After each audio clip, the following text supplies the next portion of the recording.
মানো তুমি মানলে মানো না মন মানে না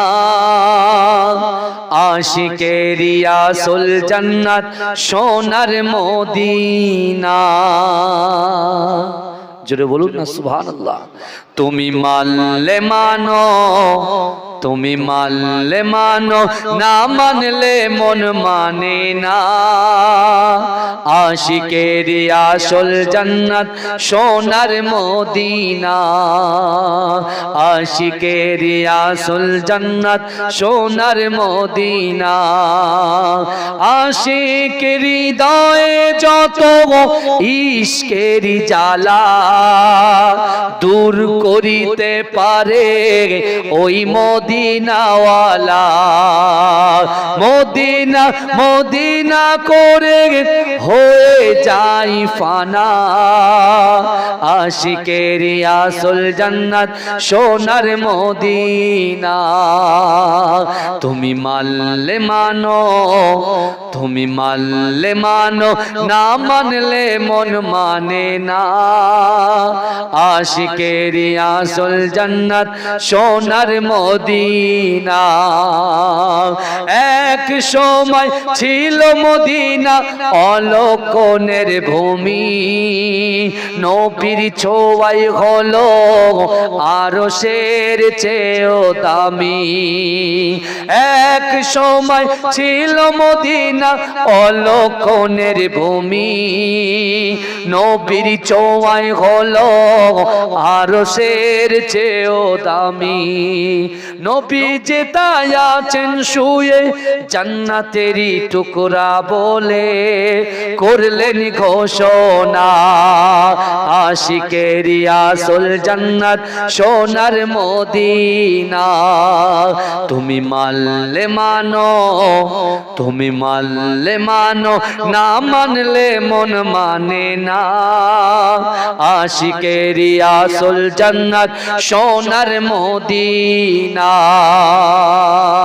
সবাই তো জান্নাত পাগল জাহান্নামের নাই আমি অদম জান্নাত জাহান্নাম কিছুই চাই না কামনা শুধু দিদারে নবী রব্বানা আশিকেরি আসল জান্নাত সোনার মদিনা তুমি মানলে মানো না মানলে মন মানে না আশিকেরি আসল জান্নাত সোনার মদিনা আল্লাহুম্মা সাল্লি আলা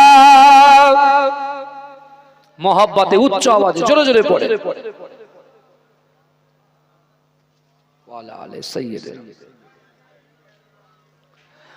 একটু জিকির করুন লা ইলাহা ইল্লাল্লাহ লা ইলাহা ইল্লাল্লাহ লা ইলাহা ইল্লাল্লাহ লা ইলাহা ইল্লাল্লাহ লা ইলাহা ইল্লাল্লাহ মুহাম্মাদুর রাসূলুল্লাহ সকলে বলুন সাল্লাল্লাহু আলাইহি ওয়াসাল্লাম নাহমাদুহু ওয়া নুসাল্লি আলা রাসূলিহিল কারীম আম্মা বাদ উপস্থিত আমার সম্মুখে বসে থাকা দিনদার ইমানদার আল্লাহওয়ালা নেককার আমার মুরব্বি বাপেরা প্রিয় যুবক ভাইরা পদ্মার অঞ্চলে ধার্মিকা পর্দা নাসিনা আমার আম্মা জানো বোনেরা মা সম্মানিত আজিকার এই গ্রামের মসজিদের যোগ্য ইমাম সাহেব মুয়াজ্জিন সাহেব আমার খুব মহব্বতের আমাদের হাফেজ সাহেব মুহিবুল্লাহ সাহেব মুজাদ্দিদ জামান দাদা হুজুর পীর রহমাতুল্লাহর আওলাদ আমার প্রাণ প্রিয় পীরজাদা আবুজা সিদ্দিকী ভাইজান হুজুর কেবলা আল্লাহ পাক রব্বুল আলামিনের দরবারে লাখ কোটি শুকরিয়া জ্ঞাপন করি যে আল্লাহ পাক রব্বুল আলামিন আজিকার দিনেতে আমাদের মতো গুনাহগার খাতাকার সিয়াকার নাচিস বান্দা বান্দিগুলোকে কিছু সময় এই জান্নাতের বাগানে কোরআন হাদিস ইজমা কিয়াসের কিছু কথা শোনার এবং বসার তৌফিক এনায়েত করে দিয়েছেন। সকলে উচ্চ আওয়াজে বলুন আলহামদুলিল্লাহ। একটু মহব্বতের সাথে বলবেন আলহামদুলিল্লাহ।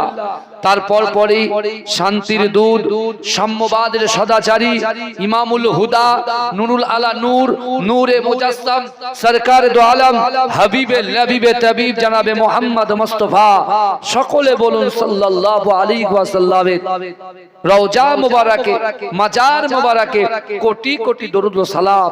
সকলে বলুন সাল্লাল্লাহু আলাইহি ওয়াসাল্লাম। আজকে আমরা যারা এই গ্রামে, বড় দাওয়াত না, এই গ্রামে আমরা যারা এই জান্নাতের বাগানে আসন গ্রহণ করেছি, অনেকে আসতে পেরেছি, এখনো আসতে পারেনি। আমরা নিয়ত করছি পরে যাব, কিন্তু বাবাজি বিশ্বাস করেন আজকে দিনে দীর্ঘ 1 বছর পরে আমার প্রিয় ভাই সাহেবরাগণ সকলে মিলে এই জলসাটা আপনারা কায়েম করেছেন। সর্বপ্রথমে আমি আপনাদেরকে বলতে চাই, আজকে আমি আপনি আমরা যে জায়গায় বসে আছি, যে জায়গায় আছি, বিশ্বাস করুন এই জায়গা থেকে আল্লাহর কোরআন বলছে বিসমিল্লাহির রহমানির রহিম ওয়াসারিউ ইলা মাগফিরাতিম মির রাব্বিকুম। আল্লাহ কোরআনে বলছে হে আমার বান্দা বান্দীরা, তোমরা অতি দ্রুত অগ্রসর হও আমি আল্লাহ আমার ক্ষমার দিকে। আল্লাহ বলছে বান্দা তোমরা প্রতিযোগিতা করো আমি আল্লাহ আমার ক্ষমার দিকে।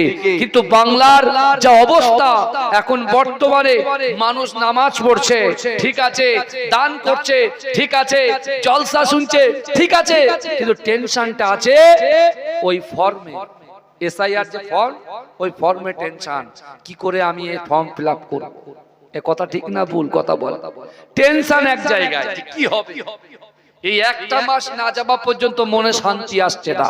কিন্তু যুবকেরা এখন তো এসআইআর এসছে, আর আমার দয়ার নবী মুস্তাফা জানের রহমান আজ থেকে 1500 বছর আগে যেদিনে রাসূল সাল্লাল্লাহু আলাইহি ওয়াসাল্লাম নবুয়ত পেয়েছিলেন, আল্লাহ পাক আমার রাসূলকে নবী বানিয়েছিলেন, সেই দিন বিশ্ব নবী রাসূলুল্লাহ সাল্লাল্লাহু আলাইহি ওয়াসাল্লাম সর্বপ্রথমে কোরআন নিয়ে যখন হারাম শরীফ আবু কুবাইস পাহাড়ের পাশে আল্লাহর রাসূল কোনো ভয় না করে আল্লাহর রাসূল উচ্চ আওয়াজে যেদিন কোরআন তেলাওয়াত করেছিল, যে বিশ্ব নবী রাসূলুল্লাহ সাল্লাল্লাহু আলাইহি ওয়াসাল্লাম আজ থেকে 1500 বছর আগে, অর্থাৎ নবুয়ত পাওয়ার আগ পর্যন্ত মক্কার কাফেররা, মক্কার দুশমনেরা, ইহুদিরা আল্লাহর রাসূলকে তারা মহব্বত করেছিল, রাসূলুল্লাহকে মধ্যমণি করে রেখেছিল। কিন্তু যেদিন থেকে আল্লাহর রাসূল পবিত্র আল কোরআন মানুষের সামনে নিয়ে পড়তে শুরু করেছিল, আমার রাসূলুল্লাহকে সকলে দুশমনি করা শুরু করেছিল। কথা ঠিক না ভুল কথা বলে? এটা হ্যাঁ হুঁ কথা। আল্লাহর রাসূলকে তারা লাঞ্ছিত, বঞ্চিত, অপমানিত, উৎপীড়ন, নিপীড়ন করার জন্য তারা আপ্রাণ চেষ্টা করেছিল। কিন্তু আমার রাসূল সাল্লাল্লাহু আলাইহি ওয়াসাল্লাম হাল ছেড়েছিল? কথা বলেন। আল্লাহর রাসূল কি একবার বলেছিল যে না, আমি যদি কোরআন প্রচার করি আমাকে মার খেতে হবে, আমি যদি কোরআন প্রচার করি আমাকে বয়কট হতে হবে, আমি যদি কোরআন প্রচার করি আমার সন্তানদেরকে জালিল হতে হবে, আমার আলে বায়তকে কষ্ট দেওয়া হবে? রাসূল কিন্তু ওইদিকে ওই সকল সন্তান বলেন, পৌত্র বলেন, নিজের দহিত্র বলেন, কারোর কথা পরোয়া করলেন না। আল্লাহর রাসূল চিন্তা করছেন যে না, আমার কাছে সবচাইতে প্রিয় হচ্ছে আমার উম্মত। জোরে বলুন না সুবহানাল্লাহ। কারণ এই কোরআন যদি আমি মানুষের দ্বারে দ্বারে পৌঁছাতে না পারি, এই কোরআন যদি মানুষের ঘরে ঘরে পৌঁছাতে না পারি, তাহলে আমার উম্মত কিন্তু জাহান্নামের রাস্তার দিকে যাবে। আর কোরআন যদি আমি পৌঁছে দিতে পারি, আমার উম্মতিরা এই কোরআন পড়বে, কোরআন বুঝবে, কোনটা ঠিক কোনটা ভুল, কোনটা আল্লাহ হুকুম করেছে কোনটা নিষেধ করেছে, ওরা যাচাই বাছাই করে তাদের জিন্দেগি জীবনে আমলে জিন্দেগি তৈরি করবে। আর যখনই আমলে জিন্দেগি তৈরি করবে, অটোমেটিক আল্লাহ তাদের দয়ার জান্নাত দিয়ে দেবে। জোরে বলুন না সুবহানাল্লাহ। এই জোরে বলা যাবে। আমার রাসূলুল্লাহ সাল্লাল্লাহু আলাইহি ওয়াসাল্লাম, আমার রাসূলুল্লাহ দাদুর নাম কি? Abdul Muttalib. হ্যাঁ, ভালো করে শুনবেন। এখন বর্তমান এসআইআর যে হচ্ছে, ভালো করে বোঝেন। চারিদিকে আপনি চোখটা ভালো করে খুলে দেখেন, মনটা ভালো করে খুলে দেখেন। একটা কওমকে লক্ষ্য করে কিছু নেতা আছে, একটা কওমকে লক্ষ্য করে তারা চিন্তা করছে যে এদেরকে সব ভারত ছাড়া করতে হবে। বুঝতে পারছেন না? কিন্তু ভারত ছাড়া করবে কি করে? আমরা তো এই ভারতেই জন্মগ্রহণ করেছি, এই ইন্ডিয়ায় তো জন্মগ্রহণ করেছি। রাসূল বলেছে দেশকে ভালোবাসা ঈমানের অঙ্গ। এই ভারতবর্ষের জন্য, এই দেশের জন্য মুসলমানরা কিন্তু জান দিতে প্রস্তুত। কথা ঠিক না ভুল কথা বলে? কিন্তু আমার বাপেরা যারা বলছেন না জোর করে পাঠাবো, কিন্তু ভাইজান আল্লাহ সহজে কাউকে ধরে না, আর ধরলে পরে, জোরে বলতে, ধরলে পরে ছাড়ে না। আপনি দেখেন যারা বলছে একটা কওমকে লক্ষ্য করে কোণঠাসা করার চেষ্টা করছে, ওই সকল নেতাদেরকে বলতে চাই তোমরা শোনো, পিছনের ইতিহাসগুলো পড়ে দেখে নাও। যারা মুসলমানদেরকে, খাঁটি ঈমানদারকে, খাঁটি মুমিনকে টাচ করতে গিয়েছে, আল্লাহ তাদেরকে নাস্তানাবুদ করে ছেড়ে দিয়েছে। এজন্য বলবেন না। যদি বলেন হুজুর প্রমাণ দেন, আপনি প্রমাণ নেন। রাসূলুল্লাহ তখন পৃথিবীতে আসেনি। রাসূলুল্লাহ দাদু মক্কার বড় লিডার, মক্কার বড় লিডার। লিডারের নাম কি? নেতার নাম কি? Abdul Muttalib.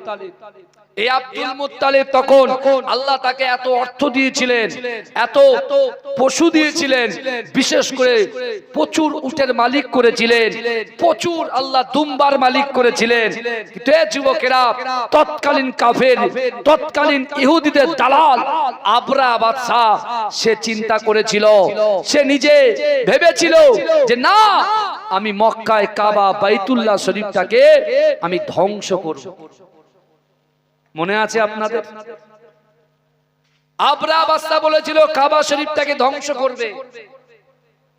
যখন আপনার এই বড়দাবাদের গ্রামে যদি কেউ অ্যাটাক করতে চায়, আগে সে দেখে যে গ্রামের ইউনিটি কেমন আছে, ভ্রাতৃত্ব কেমন আছে, একে অপরের সঙ্গে সম্পর্ক কেমন আছে। এ কথা ঠিক বলছি না ভুল বলছি বাবাজি? যেখানে দেখবেন একটা বাড়িতে 7 ভাই, 7 ভাইয়ের সঙ্গে যদি এই সম্পর্ক থাকে, তাহলে গ্রামের অন্য মানুষেরা কেউ কিন্তু সেই ভাইয়ের দিকে আঙুল তুলে তাকাতে পারবে না, আঙুল তুলতে পারবে না। আর যদি ওই 7 ভাইয়ের ভিতরে এরকম গ্যাপ থাকে, তৃতীয় ব্যক্তি হিসাবে ওই বাড়িতে পুরো আগুন ধরিয়ে দিয়ে চলে যাবে। কথা ঠিক না ভুল বাবাজি? কথা বলেন। আর আল্লাহ কোরআনে বলছেন, বান্দা নাহনু আকরাবু ইলাইহি মিন হাবলিল ওয়ারিদ।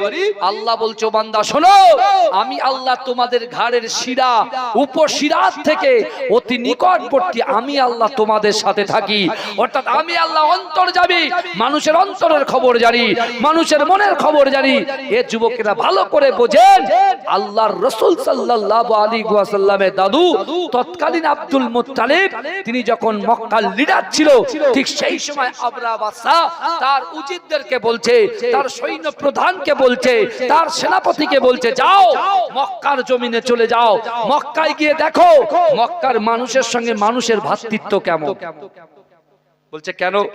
বলে যদি ভ্রাতৃত্ব শক্ত হয়, গাঢ় হয়, তাহলে কিন্তু আমাদের সেইভাবে বাহিনী তৈরি করতে হবে। কারণ মক্কায় যারা কাবা শরীফ তওয়াফ করে, লাব্বাইক আল্লাহুম্মা লাব্বাইক, লাব্বাইক লা শারীকা লাকা লাব্বাইক, ইন্নাল হামদা ওয়ান নি'মাতা লাকা ওয়াল মুলক লা শারীকা লাক।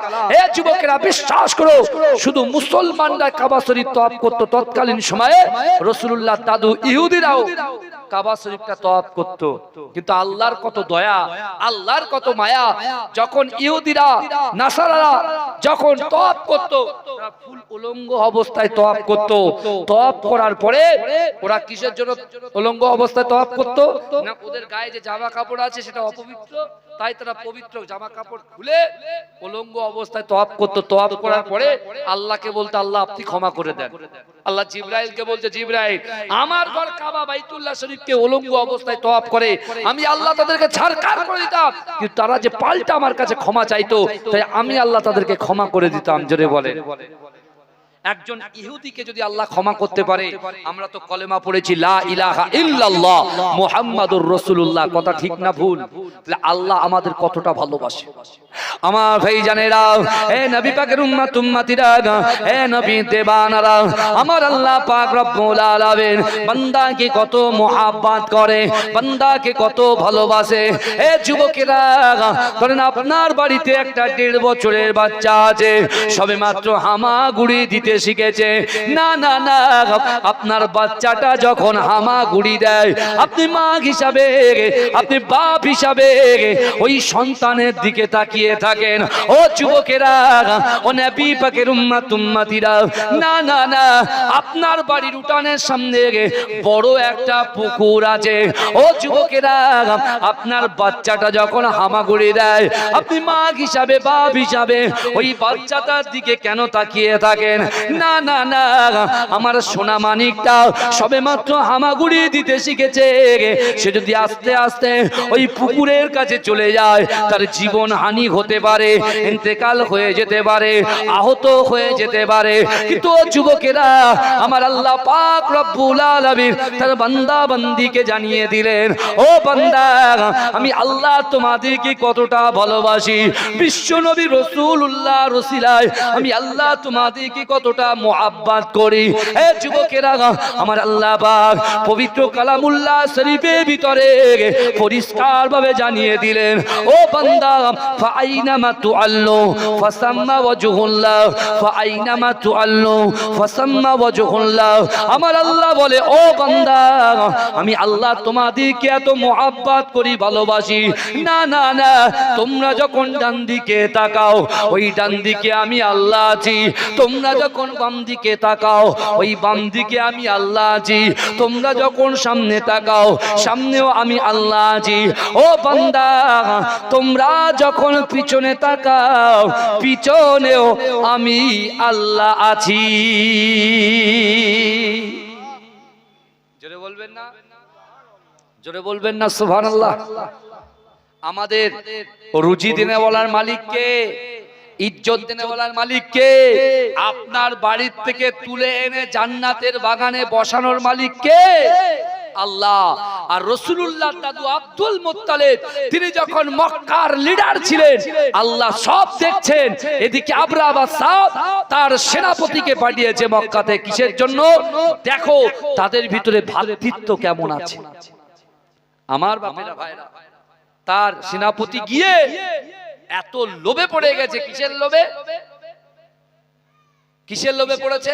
রাসূলুল্লাহ দাদুর যে হাজার হাজার উট, বুঝতে পেরেছেন, সেই উটের লোভে পড়ে গেছে। ও তখন বলছে, এই একটা সুযোগ, ওই উটগুলো লুট করে, 200 উট লুট করে সোজা আবরাহ বাদশার রাজদরবারে চলে গেছে। জোর জবরদস্তি হয় তো নাকি? যারা দুর্বল হয় তাদেরকে জোর করে মানুষ, যারা দুর্বল হয় তাদেরকে মানুষ জোর করে প্রয়োগ করে, এটা করতেই হবে। কারণ বিশ্বনবী যখন কাবা শরীফে কোরআন পড়েছিলেন, সাহাবাদের ভিতর থেকে ধনী সাহাবারা রাসূলুল্লাহর হাতে হাত দিয়ে কলেমা পড়ে মুসলমান হয়েছিলেন। জোরে বলে।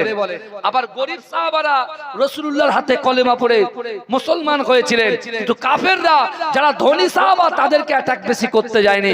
যারা গরীব, তাদের গোপনে গোপনে তাদের ঘর বাড়ি ভাঙচুর করেছে, তাদেরকে গালি দিয়েছে, কুরুচিকর মন্তব্য করেছে। এর জন্য আল্লাহ কোরআনে আয়াত নাযিল করেছে, সূরা নাযিল করেছে, সেটা আমি পড়ে আসছি। কিন্তু আজকে আমি আপনি আমরা যে এসআইআর আতঙ্কে ভুগছি, আমি আপনাদেরকে বলতে চাই, না, আপনার কলিজার ভিতরে যদি ঈমানটা পাকাপোক্ত থাকে, অর্থাৎ আল্লাহকে যদি আপনি ভয় করতে পারেন, রাসূলকে যদি মহব্বত করতে পারেন, আর ঠিকঠাক আল্লাহর দেওয়া ফরজ নামাজগুলো আদায় করতে পারেন, পুঙ্খানুপুঙ্খভাবে আদায় যদি করতে পারেন, আমি চ্যালেঞ্জ করে বলছি, আপনাকে আল্লাহ পাক এই ভারতবর্ষের জমিনে সেভ রেখে দেবে। জোরে বলুন, জোরে বলবেন না? সেভ রাখবে। কারণ যারা খাঁটি বাঙালি, এই বুঝতে পেরেছেন, আমরা সব এখানে জন্মগ্রহণ করেছি। আমার বাপ ইন্ডিয়ার জমিনে জন্মগ্রহণ করেছে। এসআইআর নিয়ে চিন্তা করছেন, 2002 সালে যদি আপনার বাপ থাকে, এই শুনছেন,